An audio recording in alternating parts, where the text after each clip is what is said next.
Ya, pemirsa masih berbincang terkait dengan tema kita sore hari ini yaitu stop kekerasan pada anak dan masih dengan dua orang narasumber yang sudah hadir, ada Ibu Neti dan juga Pak Ansari. Kami juga ingatkan Anda bagi Anda yang ingin bergabung bersama kami, Anda bisa langsung telepon di line telepon 02220047774. Kita kembali ke Ibu Neti. Bu Neti tadi sempat mengatakan paling awal pencegahannya itu dari hulu, Iya, keluarga dalam hal ini iya, orang tua. betul. Lalu seperti apa lagi? Iya, saya meyakini Mhm, bahwa anak apapun ya, baik atau buruk, sukses atau gagal, sebetulnya mhm, produk keluarga gitu. mhm, Jadi kalau kita menyoal kenapa kemudian anak terjebak pada tadi ya miras, mhm, narkoba, termasuk juga pornografi, mhm, itu seharusnya kita memeriksa terlebih dahulu seperti apa pola pengasuhan yang diselenggarakan oleh orang tua di rumah, termasuk pola komunikasi apa yang dibangun oleh orang tua mhm, dengan anak di rumah. Kenapa? Karena anak itu kan punya tahapan tumbuh kembang ya. Mungkin kalau 0 sampai 6 tahun masih seperti tawanan lah, kita mhm, suruh makan, ayo duduk makan, bisa kan begitu. Kemudian kita suruh tidur, ayo jamnya bobo bobo kan begitu. Tapi begitu tumbuh remaja, kemudian menjadi dewasa, itu kan anak mulai memiliki kemampuan, mhm. kemampuan memilih, kemampuan kemudian mengatakan ini baik, ini buruk, ini benar, ini salah. Nah, tergantung siapa yang paling kuat mendominasi pemikiran si anak, bangunan karakter anak, Mhm, begitu. Nah, lagi-lagi saya harus katakan sebetulnya keluargalah jawabannya. Ketahanan keluarga itulah yang dibutuhkan anak. mhm, Orang tua ada di rumah, orang tua kemudian membangun pola komunikasi yang dialogis antara orang tua mhm. dengan anak, sehingga anak marah, anak kesal, anak berantem itu langsung dideteksi oleh orang tua, Baik, kita seperti tahan itu. terlebih dahulu Ibu dan juga Bapak. Kita angkat telepon yang sudah bergabung. Halo, selamat sore. Halo, selamat sore. Assalamualaikum. Halo. Waalaikumsalam. Bu Dahlia Iya, silahkan Bu. iya. Saya sepakat dengan Ibu Neti mengenai ketahanan yang tadi disampaikan. Tapi menurut saya selain ketahanan individu yang perlu diperkuat, juga ketahanan keluarga tadi sudah disampaikan perlu diperkuat.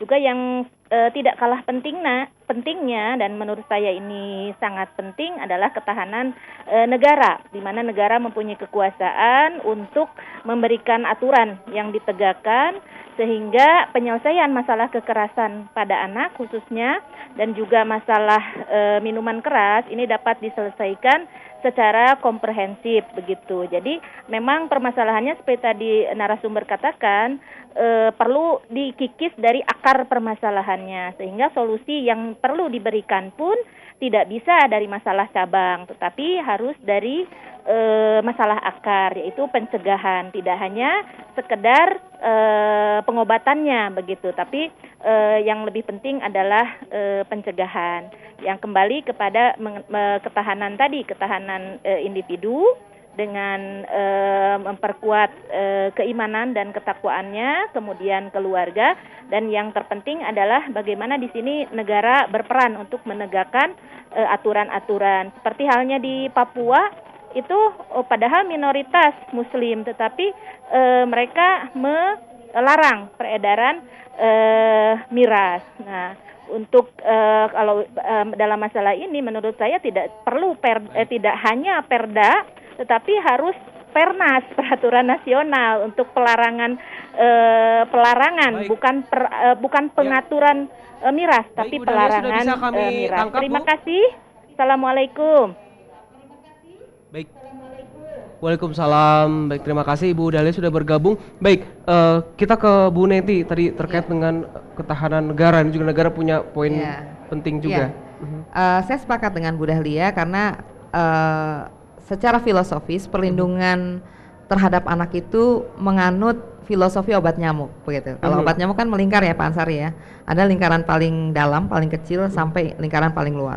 mhm, Lingkaran paling dalam tadi yang sudah saya bahas dan mhm, disepakati oleh Bu Dahlia ada ketahanan keluarga mhm, yang menjaga setiap anggota keluarganya memiliki nilai-nilai keimanan, kemudian juga budi pekerti, moral dan sebagainya. mhm. Nah, berikutnya adalah lingkaran yang ada di masyarakat. Jadi ada social awareness, ada sebuah kepedulian, empati dari masyarakat. Oh, ini masalah kita loh, Mhm, bukan hanya masalah tetangga kita.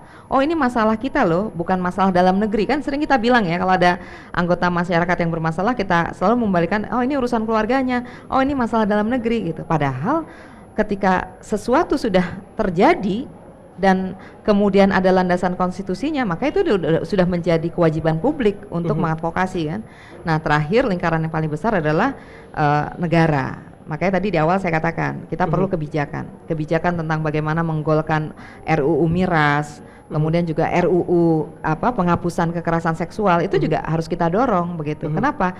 Karena hari ini yang namanya narkoba kita sudah sepakat ya Pak ya. Tapi kalau miras memang belum diatur oleh sebuah undang-undang, baru peraturan daerah begitu. Dan peraturan daerah pun itu satu sama lain juga tidak memiliki keseragaman atau standar yang sama, mengingat belum ada payung tingkat nasionalnya itu undang-undang begitu. Baru sebatas peraturan Menteri Perdagangan ya mengatur peredaran miras di tempat-tempat penjualannya. Seperti itu. Jadi saya sepakat bahwa negara harus berperan sangat kuat begitu, karena negara punya kewenangan untuk misalnya menutup situs ini, kemudian negara juga punya kewenangan untuk membentuk undang-undang yang mengatur peredaran miras, termasuk mengatur bagaimana pemberatan hukuman bagi pelaku kejahatan seksual gitu. Itu negara memang. Nah, sementara daerah ya kita kemudian melengkapinya dengan peraturan daerah ya, termasuk juga implementasinya. Baik, itu. Pak Ansari, untuk peredaran sendiri seperti dikatakan oleh Bu Neti tadi, peredaran miras atau juga narkoba untuk di Kota Bandung. Kalau untuk miras itu sudah ada aturannya Pak. Ada perda yang mengatur di mana itu sudah ada aturannya, sehingga ada pengawasannya, baik itu dari kepolisian maupun dari pemerintah lainnya, di mana bisa beredar itu apabila ada izinnya. Izinnya mungkin dari pusat kan. Nah, kemudian masalah narkoba.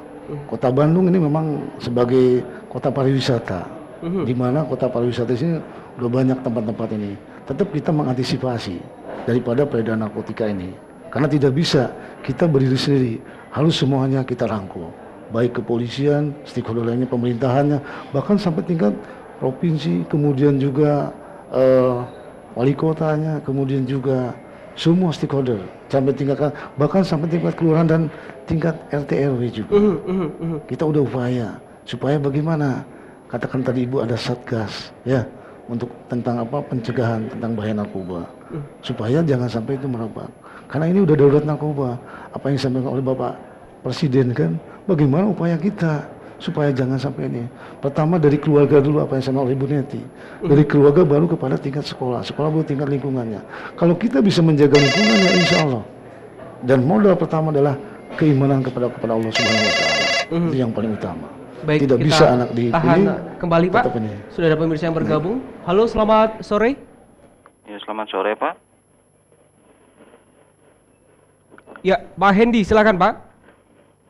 Ya, terima kasih. Ya, ini jadi masalah pada anak-anak ini tadi kan sempat disinggung ya, masalah mungkin karena pengaruh narkoba dan juga minuman keras begitu Pak ya. Cuma kalau saya melihatnya ini yang paling marak di lingkungan kita ini juga anak-anak sekarang tuh sudah banyak yang merokok Pak. Jadi anak-anak remaja, usia SMP, usia SMA itu anak-anak sudah banyak yang merokok. Sehingga ini kan juga menjadi salah satu permasalahan pada anak-anak gitu kan. Mungkin seorang anak dia melihat ayahnya merokok, dia ikut merokok. Atau melihat temannya merokok, dia juga ikut merokok. Sehingga mungkin bagaimana untuk kedepannya bisa mungkin untuk di Jawa Barat atau di Kota Bandung bisa ada peraturan lah yang mengatur agar rokok itu jangan sampai dapat dijangkau oleh usia anak-anak gitu loh. Karena untuk membeli rokok ya ada batasan usianya lah. Jangan sampai anak-anak itu menjangkau untuk membeli rokok gitu. Saya kira itu mungkin. Terima kasih. Baik, terima kasih Pak Hendy. Jadi ini Pak Hendy menekankan atau memberikan masukan agar rokok ini, peraturan tentang rokok ini bisa lebih ketat gitu ya Pak ya. Oke, Pak Ansari, ini yang ingin saya tanyakan terkait dengan peredaran narkoba tadi. Saya rasa masyarakat juga sudah tahu bahwa beberapa kasus juga melibatkan bahwa anak-anak muda dalam hal ini sudah mengkonsumsi narkoba. Itu sebenarnya apa yang terjadi Pak sehingga hal tersebut bisa terjadi pada anak-anak muda? Nah, kami data dari Polrestabes Bandung untuk anak-anak belum ada Pak ya. Tapi hanya dibatas antara yang sudah dewasa, umur dari 17 sampai ini kan. Nah, kalau untuk di Kota Bandung itu tingkatnya dewasa umur 30 ke atas Pak. Kalau untuk anak-anak belum Pak.